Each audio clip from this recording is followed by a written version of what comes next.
Wait for it. Wait for it. And we're live. Wow, that was a 3-second delay where it just froze for me. Man, they're going to make it sound like I've never done this before. But hey, all you crazy sci-fi and fantasy fans, it's time for your daily dose of shenanigans over here at the Blasters and Blaze podcast. Just a couple of nerdy veterans and one chaos coordinator geeking out over our science fiction passions and fantastical fantasies. A place where magic is king, the sky is the limit, and space is the place. We are the podcast that puts the fun in dysfunction. So without further ado, we're going to let our guests introduce themselves. We're going to start with Miss Joelle Presby, because ladies first. Can you introduce yourself to our listeners and viewers at home? Hello, I'm Joelle Presby. I'm the author of The Garber Snake Launcher and the upcoming book Ringer. And also, I sometimes co-write with David Weber in the Multiverse series and some short stories in the Honorverse. And I'm Andy Presby. My claim to fame is I come with this one. I married her. You're plus one. I get it. Prior to that, I was a U.S. Navy officer, and I also work in the space industry now. So I kind of do world building, tech support, kid wrangling, and a host of other things to assist the writer. I should probably mention a little bit of the things I did before writing. I grew up in West Africa in a country called Cameroon.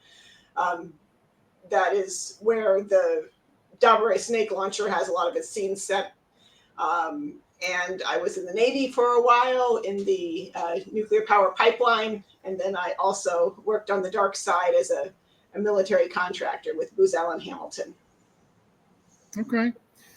So in the Navy, Andy, were you also in the space side of things? No, though I got my space education from the Naval Postgraduate School. I was a U.S. Navy nuclear submarine, and I met her. I was a U.S. Navy nuclear submarine officer. Yeah, my recruiter when I enlisted, because I scored high enough on the ASVAB, they wanted to send me to the nuclear stuff, except for I didn't want to go Navy, but the Navy recruiter was super excited. And then he found out I was colorblind, and he suddenly had no interest in it. Yeah, no, that really doesn't work. Yeah, well, the infantry loves colorblind people. You see textures better, which is really, really good when you want someone on point. I'll bet they do. Okay. We should probably both, at this point, comment that our opinions are our own and not those of the employer, past, present, or presumably future, unless we're self-employed. Yeah, and then Joelle also does not speak for the Royal Manticore and Navy. They've got their own imperial staff that does. They do. Though they consider me part of the Grayson Space Navy. Okay, why is that? Why'd you pick that one? Because the short stories that I've written have all been Grayson. That's the one with the plural marriage, right? Right. And a very strong made-up religion. Yes. But so the people who are readers and are part of the TRNM who are in the subset of the Grayson Space Navy for the uniforms they buy and, the cool stuff that they... Did you make yourself a cool uniform? I have not made myself a cool uniform because I have... You've done it for real? So, yeah. Me too. I think we're done wearing uniforms. But I have supported their enjoying their cool uniforms. Absolutely. Cosplay away. Yeah. I and then you see all the ribbons if you see them at like events, and I'm like, did you single-handedly win World War IV? But it's cool, right? Like I dig it. Those ribbons are things like they got 1,000 book donations for a local kids library and stuff like that. Oh, absolutely. They do a lot of charity work. Their cosplay has teeth beyond a lot of other cosplays. Yes. Yeah, David Weber does a lot of charity work too. I think they donate to like Big Cat Rescue and that's a few reading initiatives, if I remember correctly. Yeah. Back when I had more time and the kids were younger and required less of me, I participated in a local TRMN. So when I have a ship to name or something in an Honorverse short story, I go to this Grayson Space Navy chapters of the TRNM and find out which chapter is in need of support and find out what ship name they want and stuff like that. Oh, that's cool. No, wait. So do they name themselves after existing ships, or do they name themselves and then the ships get written in? Both. Okay. Sometimes there aren't enough existing ships for the chapters, and so that can be a thing where this chapter is very active, but they're made up. They're of course all of them are made up, but they have a name that is not yet in canon. Okay. I had the pleasure of going to the last HonorCon before they stopped doing that one in North Carolina. Marco Klus was there, and we got in a very heated discussion about the proper way to layer a hamburger. Oh, wow. He is very passionate. We agreed that beer is, we can drink it hot or cold, whatever, because I know the Brits like it warm and I prefer it, basically an ice bath. And he was willing in his Germanic pleasure to accept that, even though he thought it was heresy. But me putting the cheese at the bottom was just a bridge too far. He's like, no, you put it on top. I'm like, okay. I didn't know it was such I get the pineapple on pizza. I've seen that argument, but I think I have to agree with him. I'm sorry. What's that? Cheese on top, man. I got to agree with Marcus. I mean, they might take away your Navy card for agreeing with the German soldier. I don't know. Well, the German submarine officers were really good, though. That's cool. That's ridiculous casualty rates, sadly, for them. But glad we won the war. But absolutely, winning is good. We won the war, but man, you did not want to be a German submariner in World War II. Bad, just bad. Isn't there one like that we found sunk off the East Coast, really close to Norfolk? If I remember my local history. Norfolk. I don't remember which submarine it was. I seem to remember we actually later found a German submarine sunk really, really close. There have been a couple of post-war wreck dives and wreck finds. Now, I don't know if that's because they scuttled it and then snuck ashore so they didn't have to go home, or if it actually was just sunk. Couldn't tell you. I know at the Virginia Beach Central Library when because that's the one near my mom's, they have a plaque because they used to have a German POW camp there, which is kind of neat because you think about them on the East Coast because they had them out there, or West Coast, excuse me, because they had them out there farming. But I didn't realize they were on our coast too. Well, my coast. I don't know where you are anymore. We're in Ohio now. So not close to the water. Well, I guess that makes sense for the space stuff because doesn't Ohio have the privilege of the most astronauts? We did for a time. I don't know if we still do. We've got a couple of space companies, some assorted industry, 2 NASA centers, that kind of thing. It might depend on how many people count as astronauts. This is also true. I've seen the news. Especially now. Yeah.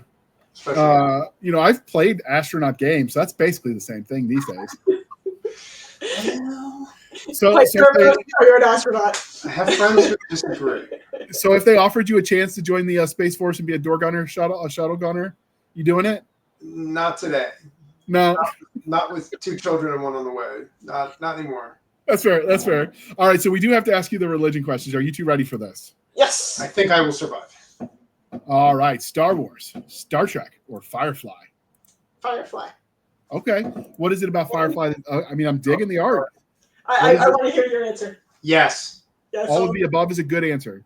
So when I was first dating this guy, he introduced me to Firefly for the first time. So I have a special love for Firefly because of him. That is why Firefly happened. Did I actually shut up during any of the episodes? You did. It was amazing.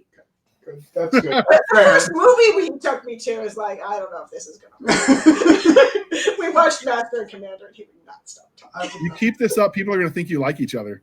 Yeah, well, I don't know. The 3 kids aren't. 20 years of marriage. 20 years of marriage, 3 children. Okay. Because we are polytheistic here at the Blasters and Blades podcast, Game of Thrones, The Wheel of Time, or Chronicles of Narnia? Narnia for me. Okay. Ooh. Lord of the Rings.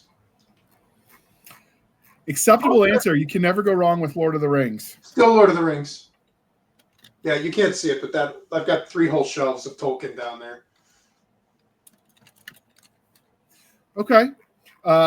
Definitely dig it. So do you side with the elves or the dwarves on that the great shootout? Oh. Dwarves. Yeah, dwarves. I've always liked the dwarves better too. Never. I don't know. The elves just kind of seem snooty. Yeah. Yeah. I don't know. I like the elves. I just the dwarves have to win one. That's all. Okay. So one of the crying shames of adulthood is we stop asking each other the important questions. So thanks to the generous support of our patrons, we are bringing this back, and I'm going to ask you, Joelle, what's your favorite dinosaur? Stegosaurus. Okay, excellent answer. Andy? Parasaurolophus. Only because my daughter had to make a project for school where she had to make a model by hand of a Parasaurolophus, And so I had to learn to say Parasaurolophus, and so I'm saying it as often as humanly possible. Before that, it would have been Tyrannosaurus, but Parasaurolophus. Okay. I think I tracked down 6 books about Parasaurolophus at a reading level, so she could do her project. That is a unique one. Is it an herbivore or meat eater? It's an herbivore. It's the one with the crest that goes. It's a duckbill. It's got a crest that goes up behind its head, kind of like one of Giger's aliens. Okay. The weird thing about it that I found very interesting is scientists think they've got a decent chance of actually replicating its call, like the sounds you could make with that crest. And if you can Google it, there are YouTube videos and stuff where people have tried to replicate some of the sounds they think that animal would have actually made. If you were ever in band and were a horn player or played around with horns when the horn players let you, you can kind of envision how they think that they might know what the sound made based on the shape of the bones. There's a whole field of science where they recreate, like they found someone who was able to reinvent the horn the Romans used. So like it's a thing they're trying to do. I mean, to a point it's guesswork, but they've also like recreated some of the music they found written up in like ancient Mesopotamia. So it's kind of cool when they bring the sound of history to life. Oh, that's interesting. I didn't know that. Yeah, it's well, they had a guy that looked at the pictures and then scanned it in, made 3D models to make sure it could be made using their technology. And then when he built it, it sounded kind of intense. I mean, for modern ears, we're so used to noise, it's not as intimidating. But when you consider like it's so odd to what they're used to, I get why it could work. Interesting. But they've also gotten they've had a linguist use the bones of various animals, and they've like recreated some of the dinosaur sounds. Cool. Yeah. So, all right, thoughts on dinosaurs and wings, or in feathers, excuse me, because we grew up dinosaurs are lizards, and now they're starting to go back to they might be giant murder chickens because they're all feathered, which makes Jurassic Park a little less intimidating. So, thoughts? Do you think they have feathers? Do you care? Does it make them less scary? I think Jurassic Park, though, remains they should be featherless because they mixed them with the frogs and all the other stuff. Oh, absolutely. But, as a general rule for Jurassic me. Park's a pass. So I'm hoping the canon of Jurassic Park remains Jurassic Park. But other than that, yeah, I can see murder chickens. Murder chickens for the win. And also, like, I don't care if it's feathered or not. I'm pretty sure a T-Rex would have just been really sort of scary no matter what you did. Well, I've heard someone suggest that they thought, because we've just seen the bones, that maybe T-Rex, the hands were so small because they actually were winged. But I'm still trying to picture a wingspan big enough to lift that critter. It would have to be a non or cooling mechanism, a more thermal control. Yeah, at that size. And that was kind unless of there was something that extended it that couldn't be fossilized. Yeah. Like some form of cartilage that didn't fossilize. In the nails? But I mean, we have fossils of leaves. Yeah, I don't know. I like the mental image, but I just don't see that being real. But I'd be kind of cool if it was. Yeah, dragons are like, if that's like dragons were real, if that's the way T-Rex was. Yeah. Like dragons were just a thing. I mean, as long as you don't need this little thing like biology and physiology to get in your way, you could do whatever you wanted. Yeah. Okay, so one of the things we like to ask, because we are a veteran podcast, and you guys are also veterans, is Joelle, you served in the U.S. Navy. Do you find that having served in uniform affects the way you tell stories? Not as much as having been a government contractor. Okay. For that side of the world, I was sort of like on permanent shore duty. For the people who are not in the Navy, you have going on ships where you're on ship duty, and you have weekends or not, depending on if the ship's in port, and you get to be done working at the end of the day or not, based on whether the ship's in port.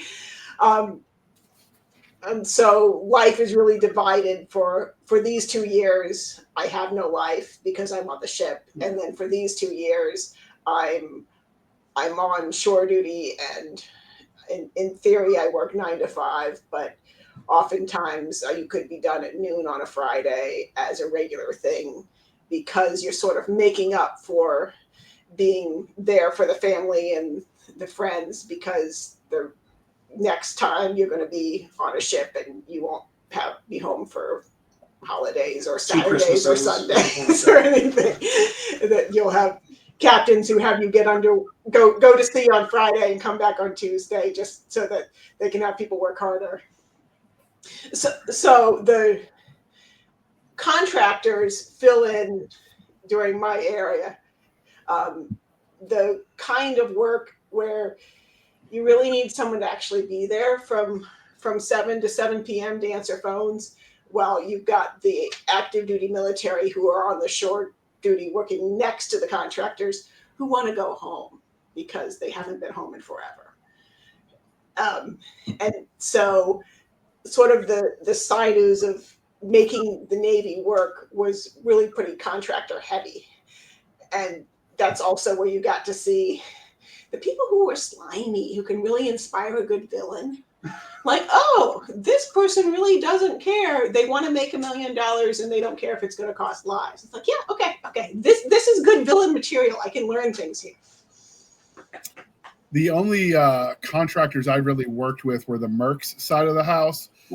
Gun will travel, and they're kind of a mixed bag.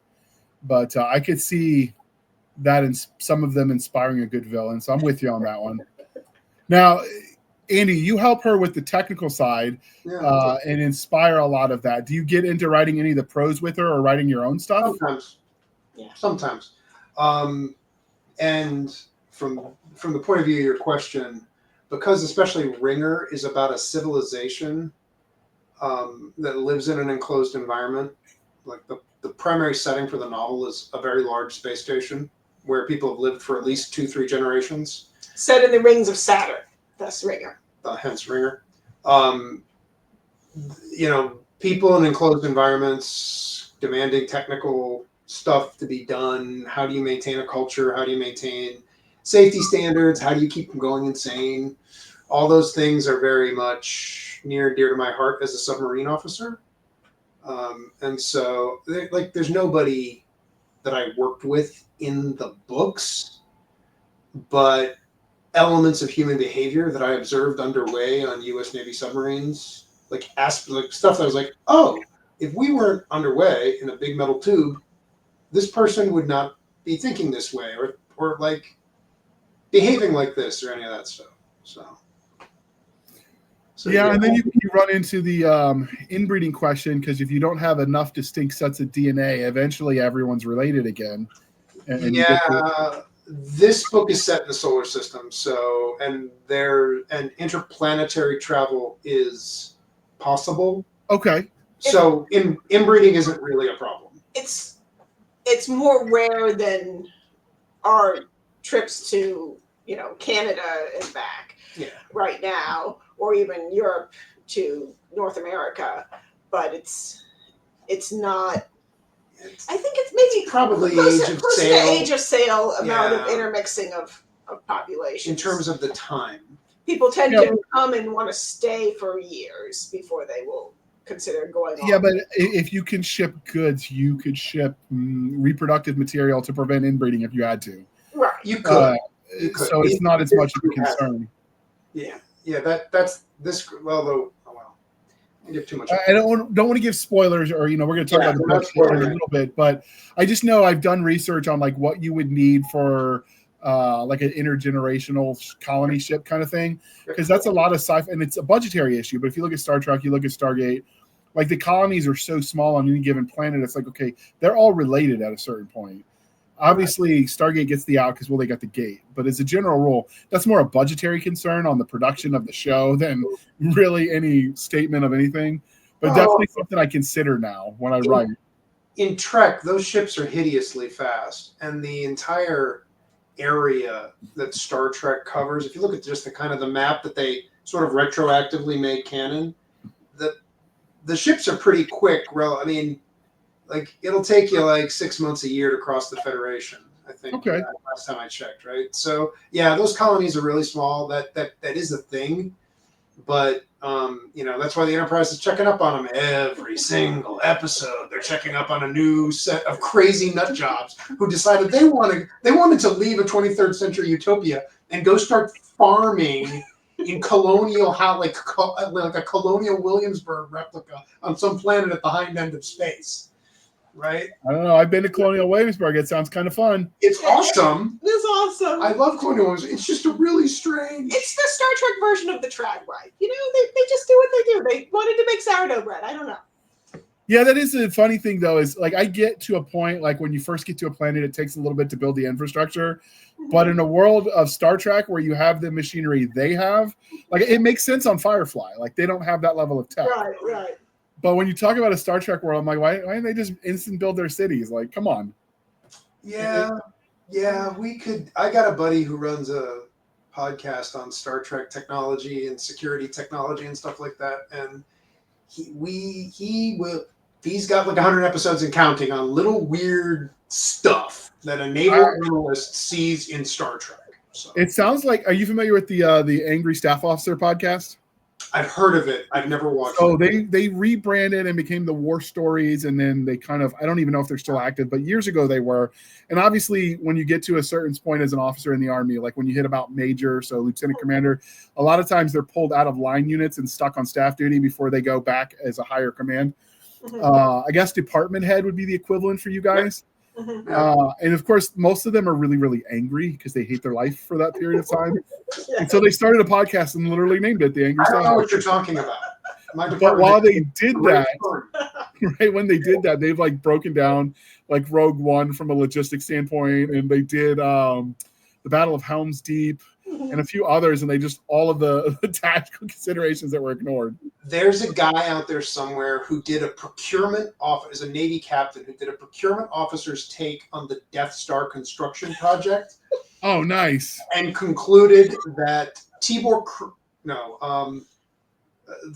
villain in Rogue One, the white uniformed naval architect in Rogue One, was the hero of the entire saga because he brought the Death Star in on time and under budget.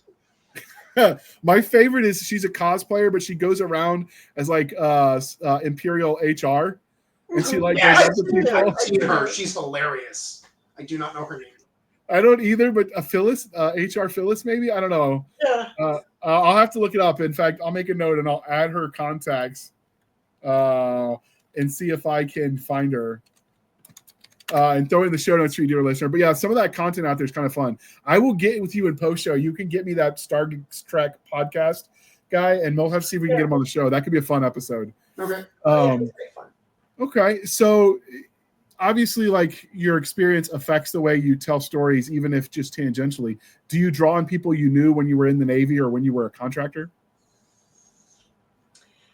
Not entire people.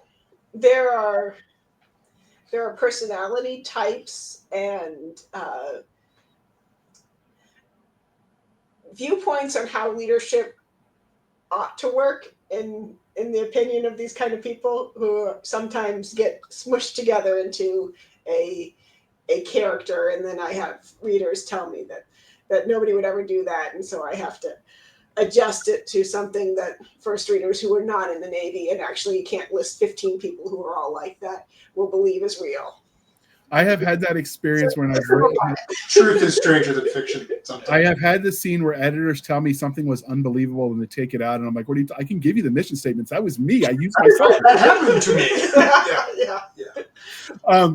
So in the Army, for at least in my experience, is mostly with line units, so infantry units. But there's always the architect. So you got the guy that likes the knives, the guy that likes all the high-speed gadgets, whether he knows how to use them or not. Does the Navy have equivalent type archetypes that you see in every unit? There's usually several people who are different flavors of be family friendly jerks. Okay. And they have their certain ways of being difficult to work with, and there are other people who are controlling and masterminding working those people against each other so that the whole crew doesn't kill them. Okay. Wow, man, your ships were way calmer than my boats.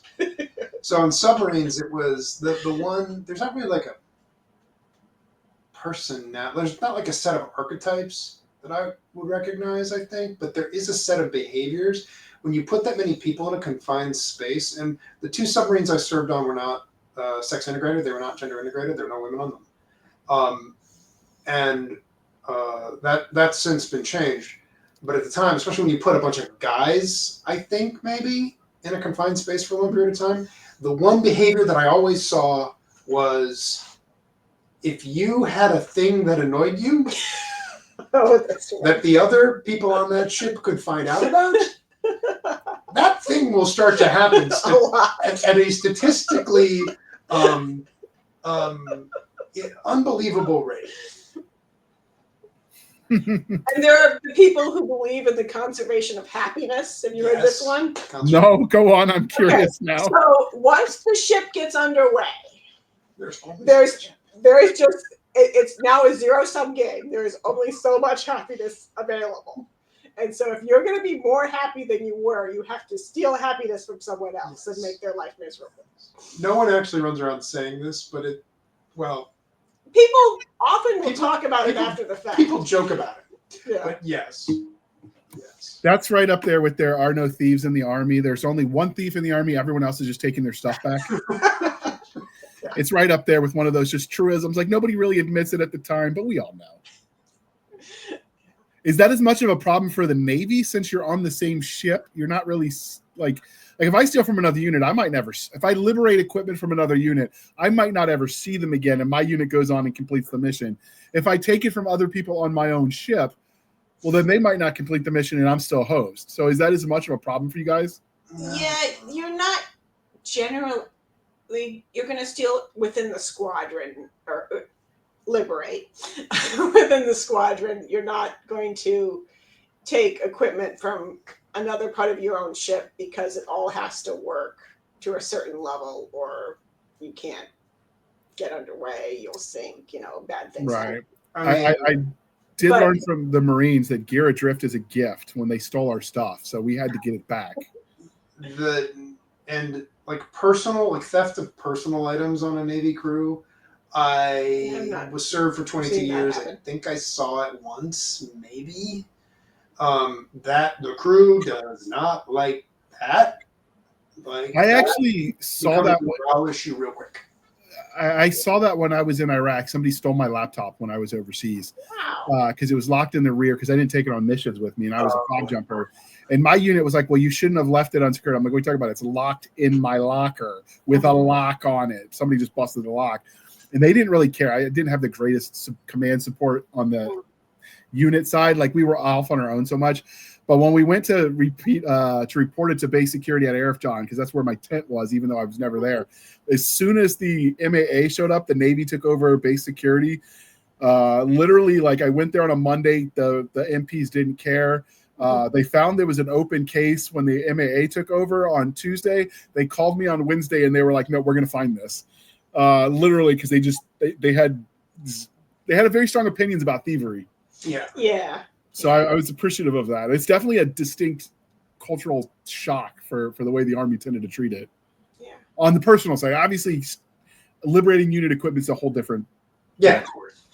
My first ship was the Jana McCain, a destroyer homeported out of Yokosuka, Japan. Okay. And we had another destroyer in the same squadron, and so they would have a lot of the same parts that we had. And they were a little bit older, I think 3 years older, and through bad luck had not been able to keep themselves in good repair as well as our ship had. And so there was an important mission coming up in defense of an ally because a non-ally that we were not allowed to call an enemy was going to be launching missiles, and we needed to go out and be part of the shield. And one particular key piece of gear of ours broke. We were still able to go, but we couldn't operate the system without this piece of gear, and we couldn't get the part from the United States fast enough for leaving the next day. And so with the Commodore's permission, that's the officer right above all the ship's captains, we had a letter to go over to this other destroyer and physically remove this very expensive part from their ship and take it over to our ship. And their captain and everybody on down viewed that as the worst kind of thievery ever, because we got the Commodore to support our theft. So basically, the Commodore gave you a letter of marque, and you went and it was an important piece of equipment. And, they did get a new one that came in like 2 weeks later, and we had their Please tell me you wore pirate regalia when you went over there to take it, because that would be legendary. Definitely not the uniform of the day. No, people wore their engineering coveralls that didn't have names on them.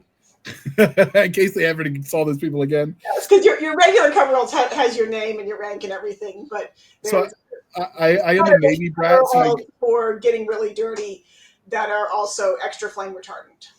I'm a Navy brat, so I grew up around all the naval stuff. And I remember people forget the name tab sometimes, because they had a guy rob a Navy Federal in his dungarees, thinking, well, I'll just cover my name tape, but he had his ball cap on with his ship on it. Yeah. So they were still able to find him, because he's like, well, I'll get the, because the other part that got him is he didn't cover the one on the back of his pants. Yeah, not the one on the front. So he didn't get the butt name tape, and he didn't get the hat. So they ended up showing up, and they're like, open your locker, kid. So not the brightest light in the heart. No, he was not the criminal mastermind he thought he was. Yeah, that's not the kind of sailor who's going to make it through nuke school. No, he was. I don't imagine he was a nuke, because Virginia Beach, Norfolk, Hampton Roads tends to be a lot of gators, the amphib stuff. So well, there's just a lot of Navy in Norfolk. Yeah, there's a lot. Yeah, too much sometimes. I'm just saying we could use another army base. I think it might be the biggest concentration of naval power on Earth. Well, having grown up during the Cold War, I will tell you there is comfort in knowing you don't have to worry about the post-apocalyptic, because we're getting nuked first. Yeah. We won't even know it's coming, and it'll be over for us. So, yeah, unless the adversary is going strictly for politicians, and assuming that the military will go along with whatever they want. But yeah, if they go with military targets, they'll be gone. So we talked about how your time in the military affects the way you tell stories. Has it changed the way you engage with content as a reader, of a watcher of shows and whatnot? Do you for me, I count it when they fire rounds, so I know if they shoot too many bullets for their rifle. My biggest one, having gone to the Naval Academy and then been required to be in judo classes that were mixed gender and boxing classes that were mixed gender, there's just a lot of shows where they forgot to tell the audience that the female character is actually superhuman, and she's fighting 5 adult men in a row who are not obvious couch potatoes and somehow winning. And my disbelief just doesn't work, because obviously that's Superwoman, but they forgot to tell us that. The great thing about sci-fi, in fantasy, unless you throw magic in there, that's absolutely suspension of disbelief for me. But sci-fi, if you throw power armor in there, that's a great equalizer. It works. You just need something. Right, like this. Turn off the parts of my brain that give me because when you show me power, I'm like, okay, how are you energizing that? What's the power source on that? Oh, cold fusion. It's 20 years away. Oh, okay. It's been 20 years away our entire adult lives, but maybe in the next 20 they'll finally get it. Yeah. So my problem with that kind of stuff is so my day job is I work on nuclear propulsion and power systems for space applications. Okay. So when you get into the details, stuff like those are highly notional. Just leave it at that, right? And they say God made man and woman, and Sam Colt made them equal. The old line about when they started making the lady pistols. I would say power armor makes them equaler, because, when you take away the strength differential because you've got machines involved, you can get away with a lot. And then skill really does matter more than just Yeah, of course. I just can't figure out how to make the power armor. Well, I can figure out how to make it. I can't figure out how to make it last for more than about 12 minutes. So all I know is that if you invert the dilithium crystals, you can basically do anything in reverse the polarity. That's the trick to everything. Yes, but the problem is, if you invert the dilithium crystals, occasionally they turn into Folger's crystals because of a subspace field inversion event. That shit just doesn't work. Antimatter and Folger's crystals get along just about as well as you'd expect. So since you were both engineers, when you were in your naval careers, did you ever say, I'm a scientist, not a insert whatever? Never. Never once? Because remember, I was surrounded by other nukes. Okay. Yeah. When you're doing the engineering jobs, all the other people are also engineers. Yeah. And I was never at a level where I'd be talking to the non-engineers. Man, that seems like such a wasted opportunity, though. That's the perfect one line. Oh, perfect. You don't want to waste, the little joys in life. Yeah. All right, we're going to pause for a moment while we shamelessly shill for the man. And then when we come back, we're going to talk about the books that brought us here. Book that brought us here. Wow, I can speak. All right. Humanity's last hope is a combat sports champion. In the wake of humanity's great expansion across the stars, war was a thing of the past, and its armies and navies were disbanded. Disputes were settled by the ancient practice of trial by combat in the Gladius Leagues, where elite athletes, clad in advanced powered armor, fought in front of millions. Their motto was, "We fight, so others don't have to." Nick Warhorse Landry, Star Field Commander of the Foundry Warhawks, was content to live by that code until everything changed. His home planet fell under a terrifying alien invasion while he was light years away. But when the invasion reaches his current system, humanity has a defense. Unfortunately, that defense is Warhorse and his team of prima donna athletes. They're stars of the arena, but they're woefully unprepared for real war. With the guidance of the last surviving general from the expansion wars, these sports heroes are thrust into a battle for survival, and they'll have to learn fast, or humanity faces total extinction. Will Warhorse and his crew rise to the occasion or fall in the final battle for humanity's future? If you love high-octane military sci-fi, packed with powered armor, explosive action, and a touch of NFL swagger mixed with WWE bravado, Any Given Doomsday is an action-packed adventure you won't want to miss.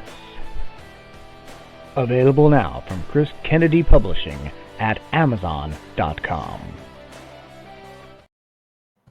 All right. Thank you for sticking with us through that commercial interlude. Now that we're out of the way, I did have to ask. So, Andy, did you also go to the academy? Oh, no. He went to a real school. A real school. Okay. And when it comes to the breakout stuff that all the freshmen do, you always see the picture of them like climbing Herndon Monument. Were you one of the ones at the top for that, Joelle? No. No. I was stepped on and did my part lifting people up. Okay. Is there like a decision on who gets to go to the top, or just kind of happens? He's the latest person, right? No. So you need strong people. You need at least 3 layers of people on the human pyramid to get up to the top. Unless the class before you that did the job of putting lard all over it were one of the foolish ones who thought things like, let's wrap it in chicken wire so we can put more lard on it. Then people will just climb the chicken wire and it's just whoever gets there first. Okay. that I don't know, it seems like about every 40 years, a class doesn't realize that actually when you've wrapped enough chicken wire around something, no, it will hold one person. Especially if the person doesn't care if they fall and sprain their ankle. Or there's, a few people there to try to push and keep them up. Okay. But so you have a bottom layer of people, and then you have a second layer of people, and then the third person up is the one who can actually reach the cover as long as they're tall enough. So the bottom layer yeah, the average height of where the shoulder is might be around 5.5 feet, because you're not usually standing on heads, because somebody else is going to stand on the person who's the second layer. So it's a lot of weight. So you're usually standing on shoulders. So you can get up about 10 feet. And then the third person is usually someone who's on the basketball team. That works. Okay, so we came here to talk about the series Ringer, which you kind of hinted at already. The art is amazing, but where did the idea of this story come from? Ooh. I have so NASA sends out space probes, and then Andy reads, and they send out big ones about once every decade or so, and then Andy reads all the science papers, and then this has happened for the last 40 years, and then Andy goes, oh, that would make a really cool setting for science fiction. Why has nobody written science fiction inside, for instance, the Rings of Saturn? And eventually Andy married a science fiction author, and he said that perhaps at the right time or perhaps at the wrong time. I'll let you decide. And here we are. So Toni Weisskopf, I forget how many years ago now, at one point asked me to pitch her a bunch of novel ideas. And partway through the pitch, she indicated that she was especially interested in ideas that would be science fiction. And Saturn at that point had a bunch of new information from probes that had gone by, and nobody had really written a series using that information. And also, it seemed a little bit of an easier... It seemed like before I got into all of it, it seemed like it was easier to understand and wouldn't require as much additional work to actually figure out what it all meant, and that there wouldn't be as much conflicting data from the probes that had gone by. Yeah. So in retrospect, having now written this book, there are reasons that other people didn't do this first. That's true. That is very true. You can blame me for this. But I learned a ton, and it's a good thing that I have a background in nuclear engineering to figure out some of these things, and that I have Andy's help.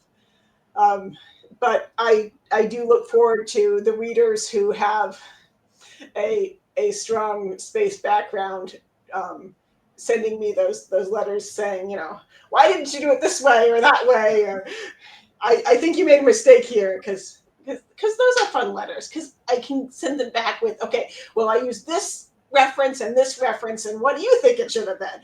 And we can have a conversation. Yeah. So then I'm assuming you were huge fans of The Martian? Yes. Good book. Okay.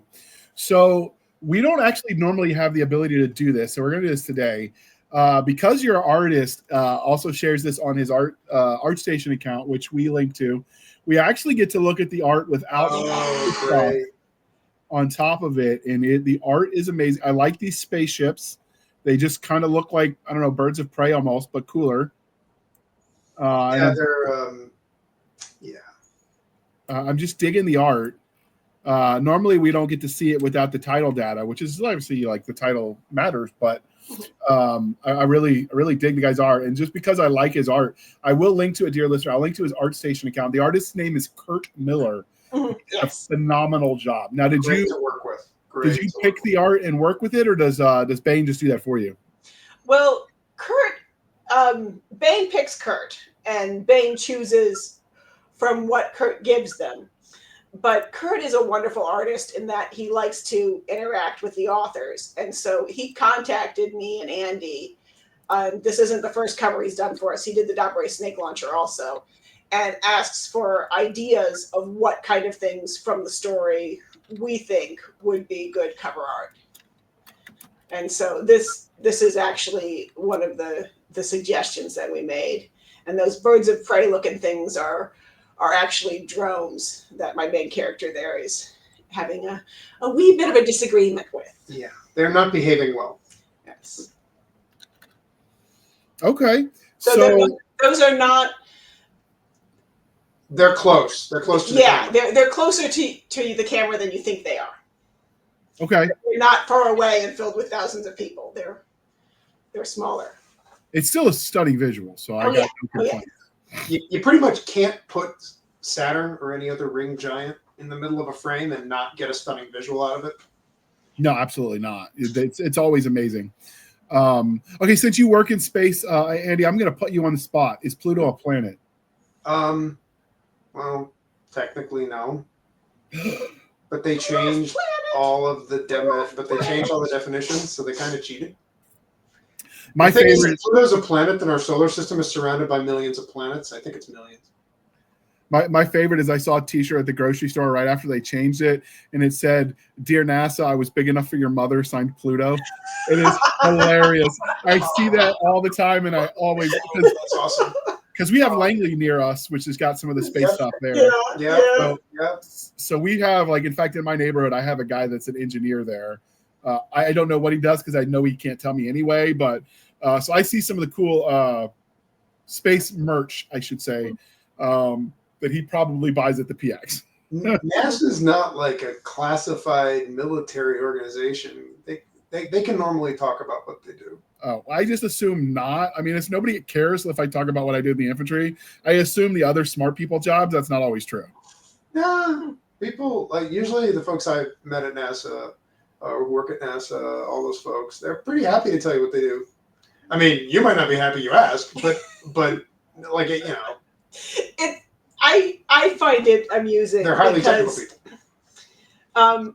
For the people who worked with the Intel community, the standard response when asked about what your job was not to say that you couldn't talk about it, but was rather to talk about using spreadsheets and calculating things. And so when I hear NASA people talk about their jobs, it sounds unbelievable to me because I have heard those words come out of people's mouths when they're alive.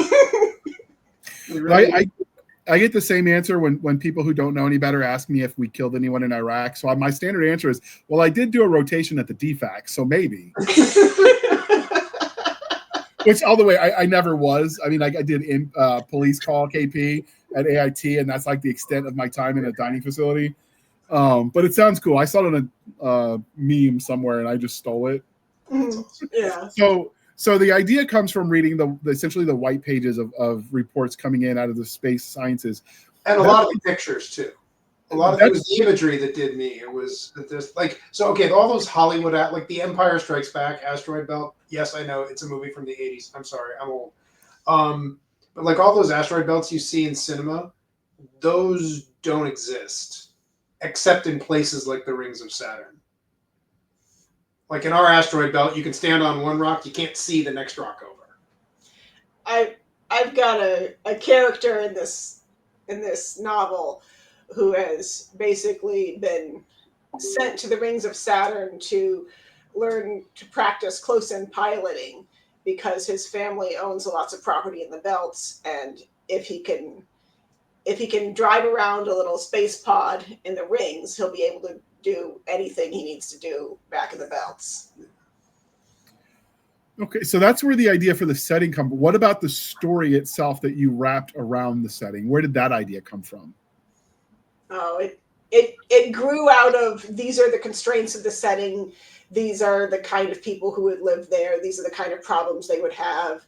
These are the military resource constraints that would occur. These are the favorite things I like in storytelling.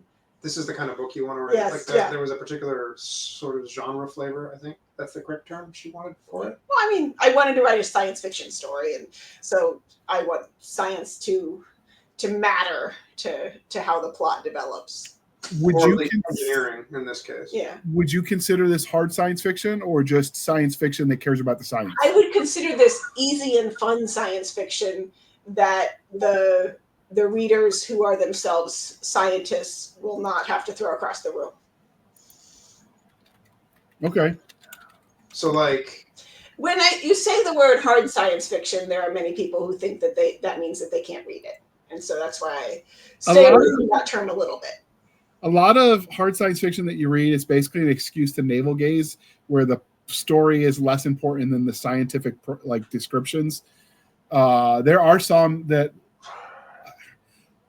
defy those old tropes. I don't know how true it is even anymore with modern hard sci-fi, but I also know you get to a point where people call things hard sci-fi, but they said it so far in the future. I mean, you're still just guessing at that point. So the stuff we're doing here is, at least for the science and the end, it's really, I'm a spacecraft propulsion engineer, right? And there's basically no system on a spacecraft that doesn't interest me. Yes, that includes the life support systems and the toilets, right? And so part of my goal as sort of a world builder for Joelle here was to help craft a setting that was at least a possible future that real Mark 1 Mod 0 humans could live in. And then we get to go visit it and see what our great-great-grandkids might be like what their problems might be like, and what it might be like to do these things. So it's relatively speaking, it's near future, you would say? Yeah. 100 years in the future, something like that? So the Garber snake launcher is around 100 years in the future, and this is around 100, 150 years later from that. So is the snake launcher one, is that a short story or is it a different novel? That's a different novel. Is it set in this world? Yes, that's the novel where Earth gets its first space elevator, maybe. Okay. And so are there other books? I know this is listed as its own series on the Amazon and Simon & Schuster websites and on Bain's website. Presumably this, book 2 and 3 will follow. Is the snake launcher one, it's going to be its own series, or was that a standalone? The Garber snake launcher is effectively book 0 for this. Okay. There are characters in Ringer.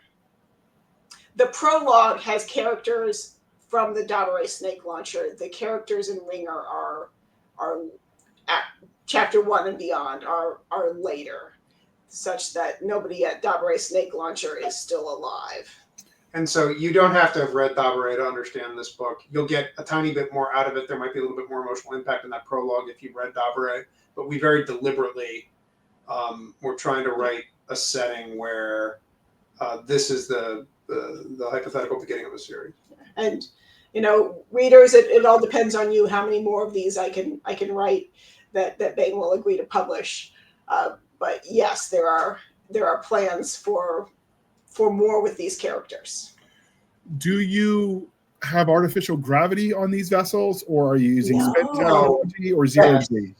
Technically, yes. We have spin gravity is a form of artificial gravity.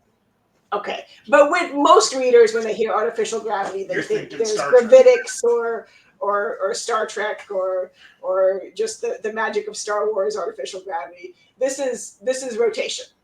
Okay. So given that you're a Star Trek fan, Andy, did you add seatbelts in the case of issues? There are harnesses in the spacecraft, yes. Okay. And did you solve the issue the Enterprise had and add toilets to the schematic? We haven't finished the schematics, yes, but yes, I've definitely thought about how the life support systems work, and toilets are okay. And the space station has to feed everybody, so there's farms. So you do the math, man. So is the space station an actual O'Neill cylinder then? Is it actual station? Actually, it's a later derivative of an O'Neill cylinder called a Kalpana cylinder. Okay. Which your readers may or may not be familiar with. They're in the space settlement literature. They're in they're kind of daughter of O'Neill cylinders. They're much smaller. Okay.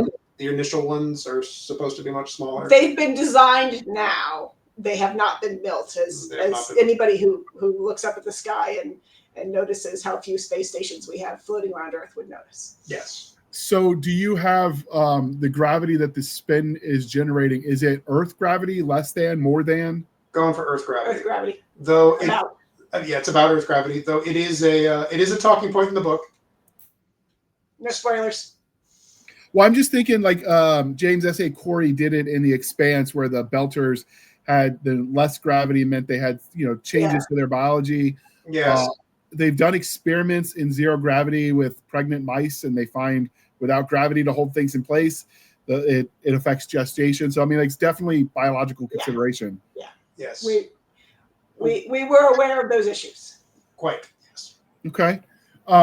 Is Okay, so we've talked about the setting, which I'm fascinated by.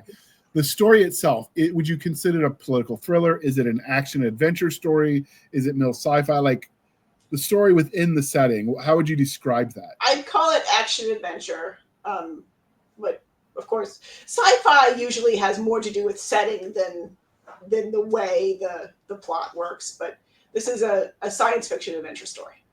Okay. Could you give us the Reader's Digest version of the plot summary? Like if you're doing an elevator pitch, I guess would be the equivalent. Okay, we've got a 12-year-old main character, Callie, who is in how to say this without spoilers. She is considered part of the Sado family. Her parents are very important people for the station. There has been a incident, and her parents need to go elsewhere in the Saturn system to deal with the incident. And she has 2 adopted brothers who came to be orphaned and adopted by her parents because of the incident. And those 4 people have left. So basically, her whole family, except for her grandparents, has to leave the station.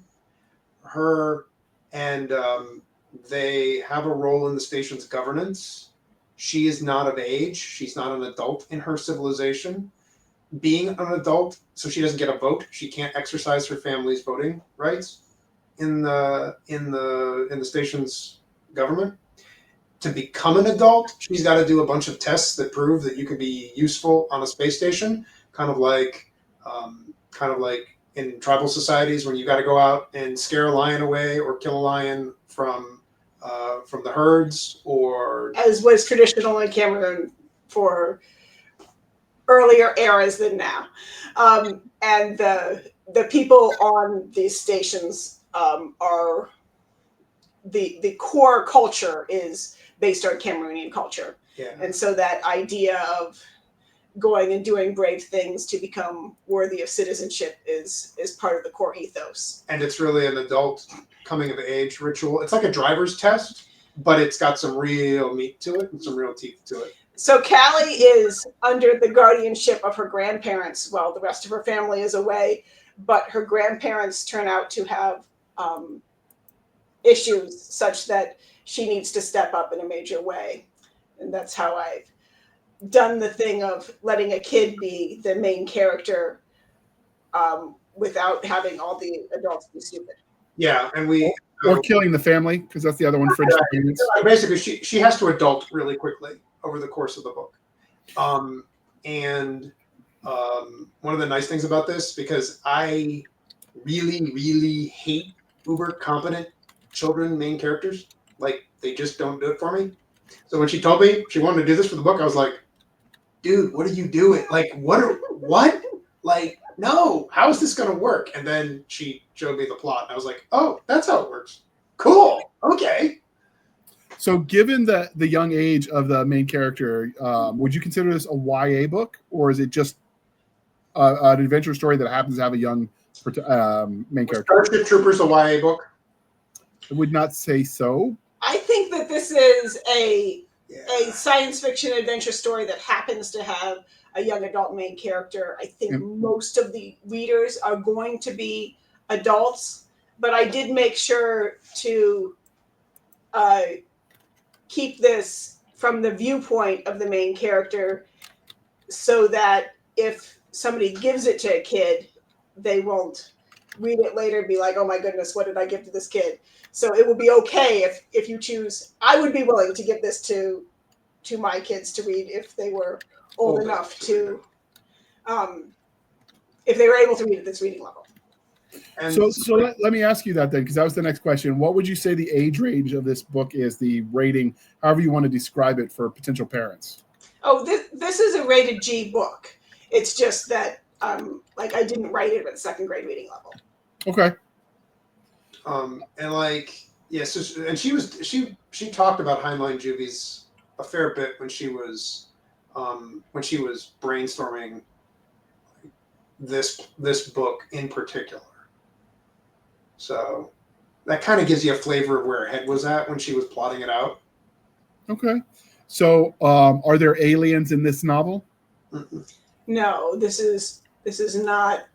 They're not aliens at this point. Though I will point out that as a guy who grew up in Middle America, the culture Joelle's trying to create here, they're not from around here, right? They're not quite. We tried really hard. Like I said, we tried really hard. Like, hey, you want to meet your great-great-grandchildren? They're going to be weird. Here you go, right? So there's a bit of that. Were there any overall themes that you were trying to fit or that you used in the writing of this story, this series? I was inspired by the best parts of tribalism from Cameroon, and also some of the feeling of the Firefly planets with the sort of Western and space ethos. And from a world building perspective, I kind of wanted to see a civilization where there's a couple of ways to put it. I guess survival in style is one way to put it. Go big or don't go is another way to put it in terms of space exploration. You've already mentioned microgravity issues and why maybe building big 1G rotating cylinders is if you want to send non-genetically modified human beings to space for long duration, especially if you want to have families and settlements in free space, why you might want to build big systems. And that basically means, in many places, that means atomic power. That's not my idea. That's what you're pretty much going to have to do unless we invent something pretty radically different than the stuff we've seen before. And I kind of wanted to see what a civilization looked like that was recycling everything it did, and how you had to really think through what that would be like to live in, and what would they want, what would be valuable to them. Like metal is really valuable in the Saturn system because it's hard to get there, for instance. Which is interesting because Cameroon is also very low in metal. Not as low as Saturn is. No. So you mentioned, ordinary unmodified humans. So do you play with the idea of transhumanisms and that in this novel, or are you just saying that that's not there when you? Not in this novel. Not yet. So these are regular humans. Is that something that interests you? I'm not saying you're committing to future plots, but is that something that intrigues you enough that you might consider it at some point in fiction? I might. I'm not sure it would work in this universe because of some of the underlying conditions of this story world. Now, you've written in David Weber's universe. You've written sci-fi outside of, obviously, this universe. Yes. Do you have more fun writing the harder science fiction side of things, or do you like the hand-wavium too? I like both. Okay.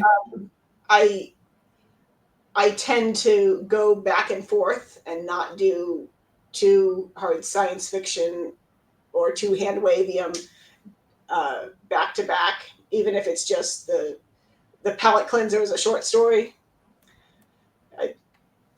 After you've worked hard in a certain area, sometimes it's nice to relax and stretch the different muscles and for your story brain. That's how I feel. Okay. So this is for both of you, and I have a feeling I know Andy's answer, so we're going to ask you first, Joelle. Would you live here? Oh, yeah. Yeah, I would. I'll go one farther. I'd raise my kids here. Okay. So is the Saturn ring colony representative for what Earth has become, or are they their own distinct thing because they're separate? They are their own distinct thing. This is primarily about one station in the greater Saturn rings system, but there are more stations out there within this that mentioned within this novel, and some of them you would not want to live in. Yeah. Now, obviously, no spoilers, so this is answering just for where we start this story in book one. Is this limited to our solar system, or have we gone beyond yet? In this story world, some ships have gone beyond They have not yet sent back any messages about setting up elsewhere, let's say. Yeah. Generation ships have left. No, isn't that so? I think that's later in the continuity. I have written a short story in this world where generation ships have left. Yeah. I did not put timestamps on things, so it's possible that could be after this novel. That's definitely something that is in the continuity, but we've left it open-ended right now because that short. I don't want to tie her hands on what she wants to do within the bulk of these larger novels to one short story. I will say that if you've got a colony ship reaching back out however long later, you need at least one ET joke about phoning home or a car's extended warranty joke, because those always land. But is there anything about Ringer or the series that it sets in or the larger universe that we didn't cover that you think we need to? You think of anything? I think I'm out. I think so, I mean, so if you liked The Expanse, but were maybe interested in a more conservative projection of what the technology could give, then, and a more kind of sort of like The Expanse, but Martian style, the Martian style.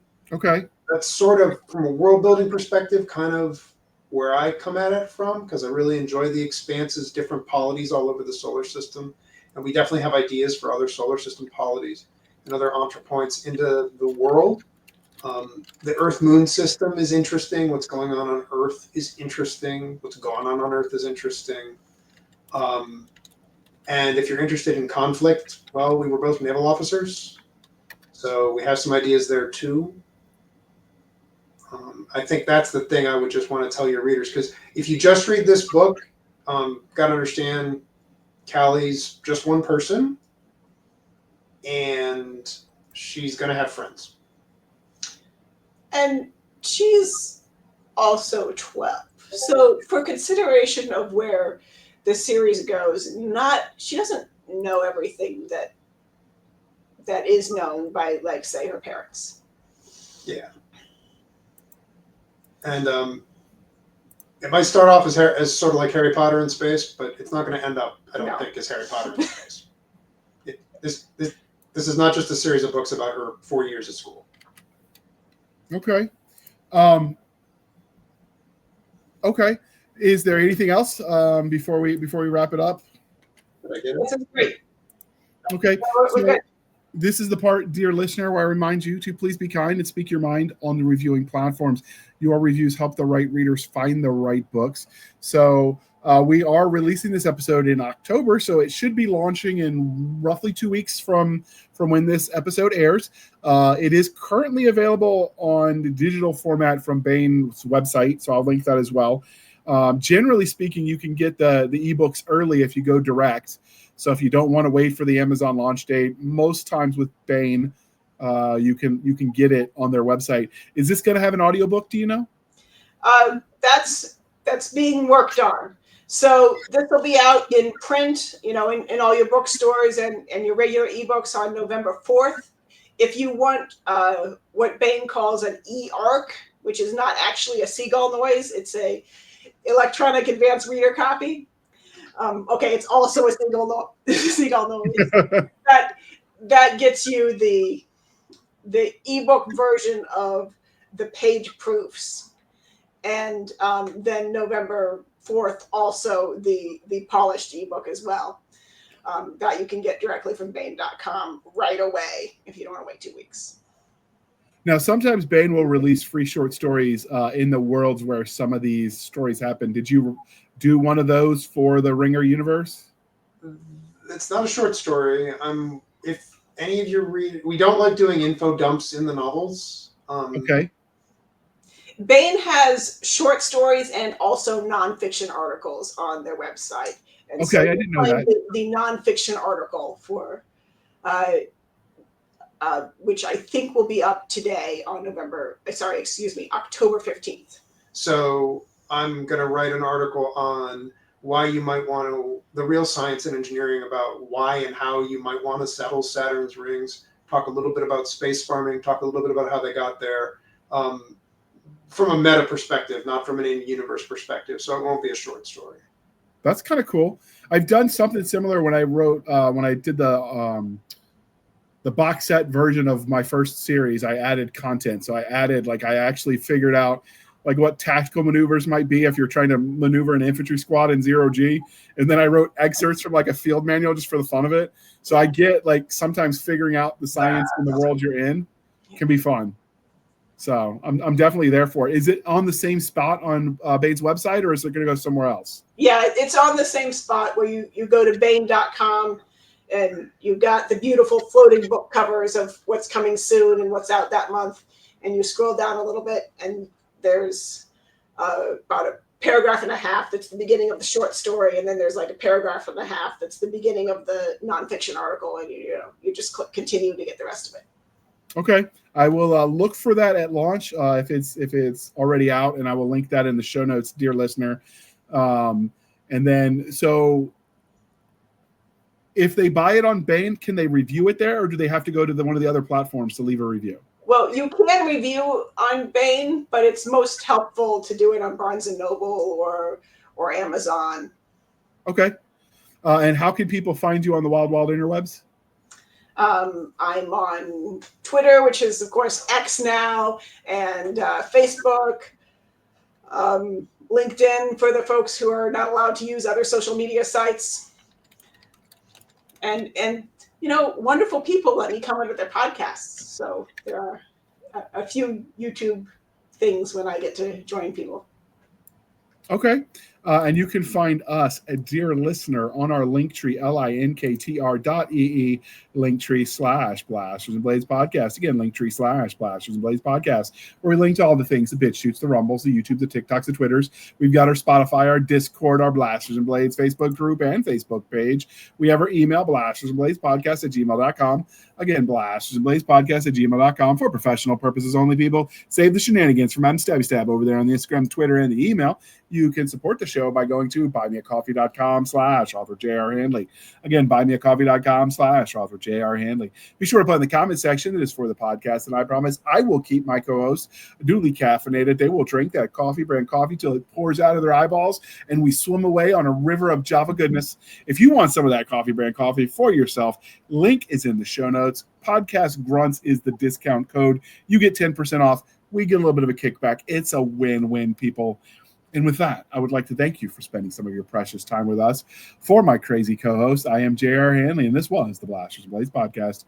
We'll be back next week at the same time, where we'll indulge our love of nerd culture, cheesy jokes, and all things that go boom. Thank you for coming on, Joel. Andy, this was fun.